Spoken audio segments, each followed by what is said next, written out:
পশ্চিমবঙ্গে কি রাষ্ট্রপতি শাসন জারি হয়ে গেছে? না, এমন তো কোনো খবর পাওয়া যায় না, এমন দাবি কেউ হয়তো করবেনও না। কিন্তু এটাও ঘটনা যে রাজ্যের মুখ্য সচিব নির্বাচন কমিশনের হুকুমে অপসারিত হয়েছেন, রাজ্যের স্বরাষ্ট্র সচিবও অপসারিত হয়েছেন, প্রশাসনের ওপর থেকে নিচ অবধি আগাপাশতলা যথেচ্ছ বদলির হুকুম হয়েছে এবং প্রশাসন যথেষ্ট আলোড়িত হয়েছে এইসবে।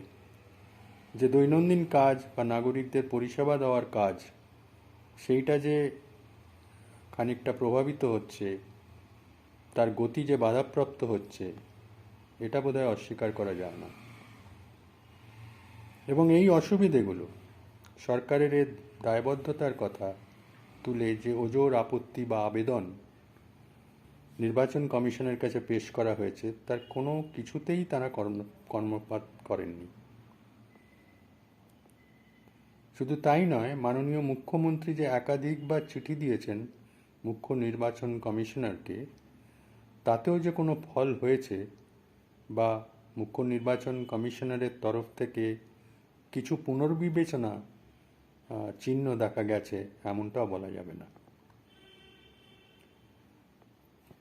দেখে মনে হচ্ছে যে রাজ্যের কোনো নির্বাচিত সরকারের অস্তিত্ব আর নেই, রাজ্যটা চালাচ্ছে পুরোপুরি নির্বাচন কমিশন। তো সেটা তো এক প্রকার রাষ্ট্রপতি শাসনের মতোই হলো, তাই নয় কি? এখন কেউ বলতে পারেন যে এটাই তো হওয়ার কথা। রাজ্যে যখন নির্বাচনের দিন ঘোষণা হয়েছে, মডেল কোড অফ কন্ডাক্ট জারি হয়েছে, তো প্রশাসনের সব কিছু তো এখন নির্বাচন কমিশনের কথাতেই হবে। নির্বাচন কমিশনেরই তো এখন শেষ কথা। কিন্তু সংবিধান কি সত্যি নির্বাচন কমিশনকে সেই ক্ষমতা দিয়েছে? আসুন দেখা যাক। নির্বাচন কমিশনকে সংবিধানের ৩৫৪ ধারা অনুযায়ী নির্বাচন পরিচালনা করার জন্য যথেষ্ট বিস্তৃত ক্ষমতা দেওয়া হয়েছে। কিন্তু কোনো রাজ্যের নির্বাচিত সরকার যার মেয়াদ উত্তীর্ণ হয়নি, তাকে প্রতিস্থাপন করার কোনো ক্ষমতা দেওয়া হয়নি।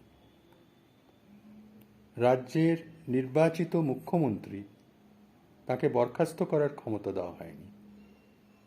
রাজ্যের ক্যাবিনেট, তাকে খারিজ করার ক্ষমতা দেওয়া হয়নি। এই সমস্ত ক্ষমতা দেওয়া আছে সংবিধানের ৩৫৬ ধারায়, কিন্তু এই ধারায় ক্ষমতা প্রয়োগ করার অধিকার কিন্তু নির্বাচন কমিশনের নেই। তাই যখন আমরা দেখি যে নির্বাচন কমিশন রাজ্যের কোনো ন্যায্য আবেদন, দাবি বিন্দুমাত্র গুরুত্ব দিচ্ছে না, তখন একথা বলতে দ্বিধা হয় না যে নির্বাচন কমিশন হয়তো বকলমে রাজ্যে রাষ্ট্রপতি শাসনের বাস্তবতাকে আনার চেষ্টা করছেন।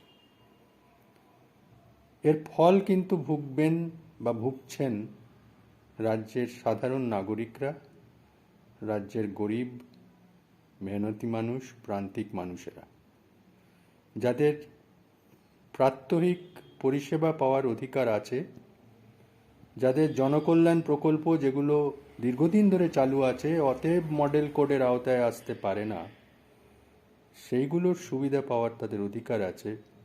হয়তো কমিশনের এই তুগলকি আচরণে তারা সেই পরিষেবা থেকে বঞ্চিত হবে। আমরা যারা সাধারণ মানুষ, বাংলার নাগরিক, বাংলাভাষী এবং বাংলাভাষী, আমাদের এই ধরনের তুগলকি আচরণকে বরদাস্ত করা কখনোই উচিত নয়। আসুন আমরা এই বকলমে রাষ্ট্রপতি শাসন জারি করার এই প্রচেষ্টার বিরুদ্ধে আওয়াজ তুলি, আমরা চেষ্টা করি প্রতিবাদ করার, আমরা সর্বশক্তি দিয়ে চেষ্টা করি প্রতিরোধ করার। ভালো থাকবেন সবাই। ধন্যবাদ।